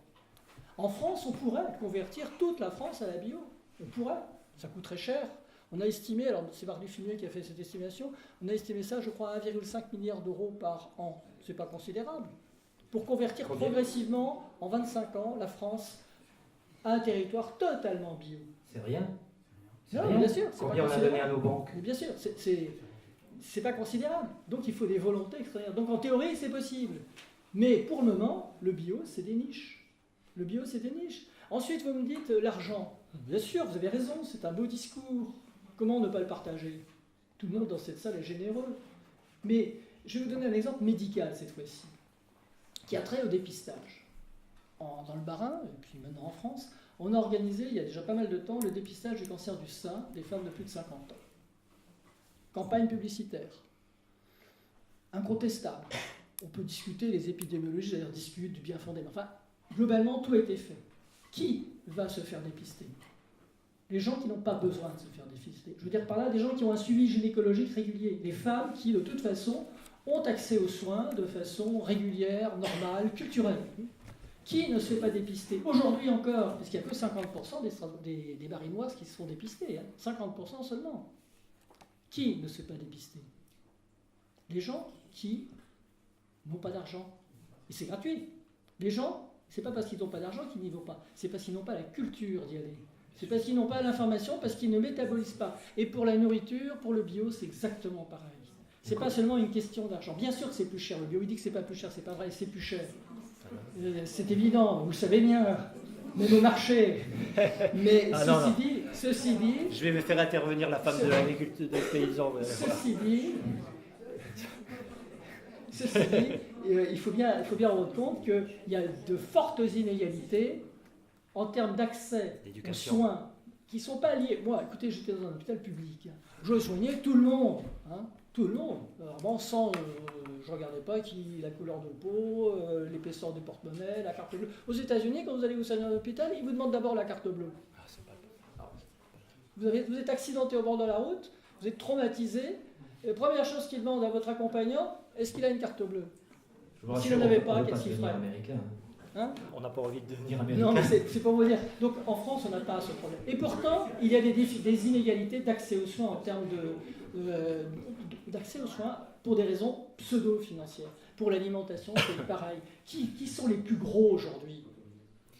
L'obésité augmente, l'obésité infantile augmente. Qui? Pas dans les classes supérieures.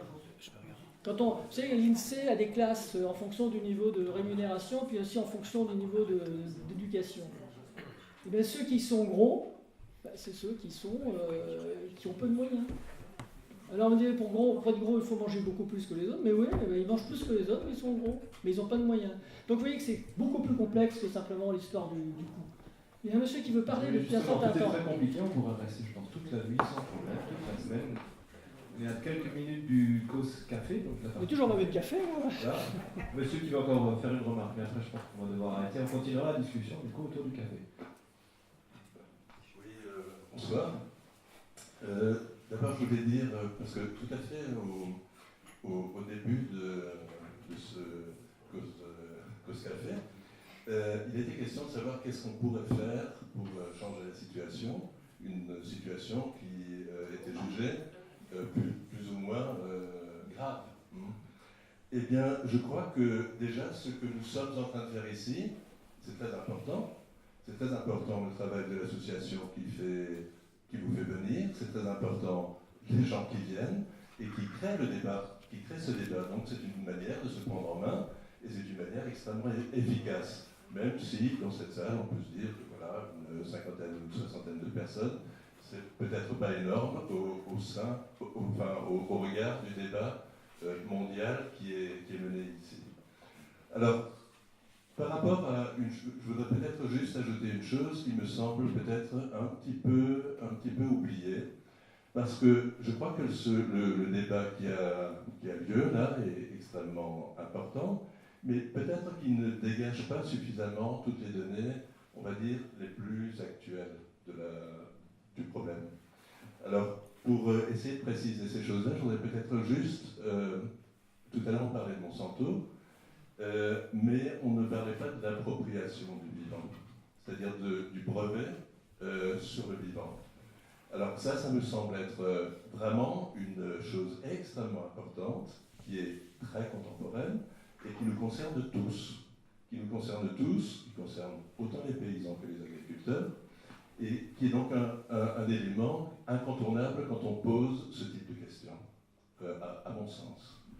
Ensuite, j'ai été extrêmement sensible au fait que, monsieur le professeur, vous avez fait une relation à l'anthropologie, c'est-à-dire à Claude Lévi-Strauss, mais peut-être que là, il y avait des choses à développer, extrêmement importantes, parce que si je prends les enfants, on va dire symboliques, de Claude Lévi-Strauss, en la personne par exemple de Philippe Descola, qui est donc un anthropologue qui est au Collège de France, je crois que là on pourrait peut-être comprendre un petit peu mieux ce qui est en train de se jouer aussi en termes de relation entre nature et culture. Tout à l'heure, vous aviez dit, monsieur le restaurateur, moi j'ai plus trop le nom en tête, vous aviez dit qu'un Alsacien ne peut pas manger ceci ou cela, ou c'était dit d'une manière beaucoup plus nuancée, mais moi je m'interroge, mais très sincèrement, sur qu'est-ce que c'est un Alsacien. C'est pas un Lorrain. Jusqu'à un seul passage, je ne vais pas rentrer dans le débat. Parce que... Quand vous saurez que je suis Lorrain. Voilà. Alors, si je dis ça, c'est vraiment, je pense, à bon escient, parce que je crois que ce qui est extrêmement menacé aujourd'hui, c'est la diversité. Et madame, qui est intervenue en premier, a, à mon avis, extrêmement bien posé le débat. Dans la mesure où elle a posé le débat par rapport à la question du contexte, de l'environnement, mais l'environnement, c'est pas seulement ce qui est juste comme ça autour de nous. L'environnement, c'est autant la culture que le reste du vivant. Parce que quand on parle de ce qu'on mange, eh bien, je crois qu'il est peut-être aussi question de ce que mange le reste du vivant. Il n'y a pas que l'humain, il y a aussi le non-humain qui mange, qui tous les jours, enfin je ne sais pas, je pense que les plantes et les animaux mangent également. Et je crois qu'il y a là une question extrêmement importante à prendre en considération, c'est la question de la domination. Parce que, alors je vais essayer de m'expliquer, parce que quand on... oui, peut-être je peux vous rendre le micro. Donc, ce que je voulais dire en termes, par rapport à la question de la domination, c'est que, vous voyez, à partir du moment où on suppose que l'homme est supérieur au reste du vivant, à partir de ce moment-là, il est assez évident qu'il y a une question de mainmise qui parfois se cache dans plein de choses. Tout à l'heure, vous aviez parlé aussi des mères de famille qui préparent à manger. J'espère qu'il y a aussi des pères de famille qui préparent à manger. Et donc, cette question de domination peut se cacher absolument partout. Et en tout cas, il est évident que la domination de l'humain, par exemple, sur les animaux, ou d'autres formes de domination sur la nature, tout simplement, est peut-être à l'origine, sans doute, de cette violence que vous relevez par rapport à la question de la nature. Et donc je pense que cette question entre nature et culture, ou en tout cas cette distinction entre nature et culture, serait éminemment à remettre en question. Bien dit.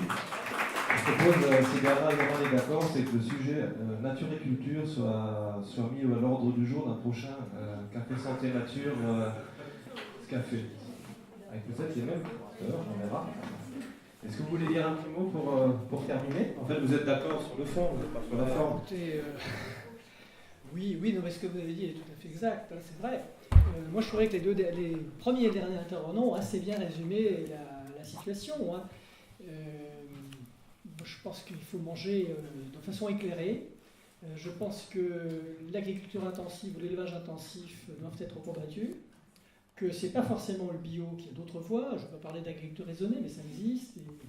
Je voudrais aussi dire qu'il y a quand même des lueurs d'espoir. M. Zobler disait tout à l'heure que l'augmentation des pesticides se poursuit, c'est pas vrai. Dieu merci, en l'espace d'environ 10 ans en France, si vous dire à quel niveau on était, parce qu'on a encore un niveau très important, la totalité des biocides, je veux bien des biocides, des fongicides, des herbicides, etc., des pesticides, tout ce qui se termine par cide et qui aide l'agriculture à se développer, soi-disant, eh bien, a diminué d'environ moitié. C'est quand même encourageant, il faut le dire. Bien sûr, c'est encore trop. Bien sûr que Monsanto, et vous avez parfaitement raison, puisque c'est Monsanto et c'est des OGM en fait dont il s'agit. Moi, j'ai rien contre les OGM d'un point de vue nutritionnel. Vraiment rien du tout. Mais par contre, non, mais rien du tout. on ne peut pas nutritionnellement dire, c'est comme pour le bio, je ne peux pas dire que nutritionnellement les OGM posent un problème. Ils ne posent pas de problème nutritionnel pour un nutritionniste. Par contre, ils posent un problème écologique important, ils posent un problème éthique majeur, et notamment cette appropriation du vivant par des brevets. C'est vrai que, quoi qu'on pense des OGM, on peut quand même s'étonner de voir qu'une firme fait la loi en interdisant aux agriculteurs auxquels elle vend ses semences de réutiliser ces semences en leur faisant des process, ils le font. Et qui maintenant, non seulement ont réussi donc à dresser un cadre législatif contraignant, mais qui en plus de ça produisent des OGM qui empêchent de se reféconder. Hein? Donc, c'est juste pour dire qu'effectivement, ça, c'est des problèmes majeurs. Alors pour le reste, écoutez, je crois qu'il faut garder de l'espoir. Nous sommes tous des gens réfléchis. Un jour ou l'autre, nos politiques réagiront, parce qu'il ne faut jamais oublier que les scientifiques, et je me place en tant que médecin dans le rang des scientifiques, disent ce qui est bien et ce qui est mal. Ils disent le bien et le bon. Ah, ils se trompent. Ah, ça, au cours de l'histoire, il y a des erreurs. Mais les autres aussi, ils se trompent, rassurez-vous, beaucoup plus. Nous avons vécu pendant des siècles dans le domaine médical sur des erreurs majeures qui sont fort sympathiques d'ailleurs. La médecine hippocratique est une vaste imposture, une vaste erreur, une vaste fumisterie. Mais ça a été la seule médecine occidentale, relayée par les Arabes d'ailleurs, qui ont une médecine absolument extraordinaire, jusqu'à la Renaissance. La nutrition, je m'arrête tout de suite, la nutrition débute, la science nutritionnelle débute au début du XIXe siècle, ou à la fin du XVIIIe, quand Lavoisier explique qu'on transforme les éléments extérieurs pour vivre, et quand Magendie explique que ce qui passe dans notre intestin, c'est pas pour une cuisson, mais c'est pour une digestion. C'est tout vous dire. Alors on s'arrête là, mais il faut garder espoir, parce que les scientifiques disent le bien et le mal, mais ce sont les politiques qui décident. Alors, ça, il ne faut pas l'oublier. Il nous reste 3 minutes, donc ça me permet de vous poser une dernière question, mais vous allez répondre avec un mot, donc ça tombe bien. Un jour, vous m'avez dit, les gens savent ce qu'ils doivent faire pour être en bonne santé, mais ils ne le font pas. Quel est le conseil que vous donneriez à tout le monde, de nutritionniste, pour notre santé? Et après, je pose la même question à... Je crois qu'il faut cultiver l'autonomie et il faut l'éclairer. C'est-à-dire que, reprenant le terme du début, il faut que les gens soient informés, il faut leur donner des armes pour comprendre, et il faut les soutenir dans cette démarche. C'est tout. En médecine, on a inventé l'éducation thérapeutique. Pourquoi l'éducation thérapeutique? Parce qu'on a compris que le malade est un partenaire. C'est pas quelque chose où on dit il faut faire ceci, il faut faire cela. Il ne le fait pas. Il faut l'aider à choisir de le faire. L'éducation, toujours. Michel Zobler, le conseil de la fin? Je crois que c'est avant tout, c'est vrai, l'éducation. Ça, c'est la première des choses, et le plus tôt possible. Vous voyez, chez nous, on voit arriver beaucoup de femmes enceintes, parce qu'elles se posent la question pour le futur. Et dans les écoles, il faut jouer plein pot l'éducation, ça c'est clair, que ce soit nutritionnel ou culturel ou environnemental. Il faut à tout prix jouer ça. On n'a pas vraiment développé ça en France, ça vient de ci, de là, ça vient. Mais imaginez, il y a un mois, je reçois un mail, et c'était du secrétariat du ministre de l'Agriculture finlandaise. Il voulait me voir pour qu'on discute. Il est venu avec 20 députés européens finlandais pour qu'on discute d'alimentation et d'agriculture biologique. Et il a promis ce soir-là, mais on n'est pas en France, où on vous promet 20%, en 2020 il serait à 20%. Je lui ai parlé des semences, monsieur, les semences, parce qu'on a un vrai problème de semences. Ils ont décidé, les 5 pays les plus septentrionaux de l'Europe, dont la Suède notamment, et la Finlande, de créer une banque de semences. Donc ces gens-là prennent conscience. Mais ce sont de vrais politiques, parce que la première des choses qu'il m'a dit, c'est que vos systèmes politiques, vos politiques ne sont pas issus de la population. Ils sont issus de partis. Il faut qu'ils soient adoubés. Donc je pense qu'avec vos bulletins de vote, avec votre panier tous les jours, vous pouvez changer les choses. Merci à nos intervenants d'aujourd'hui.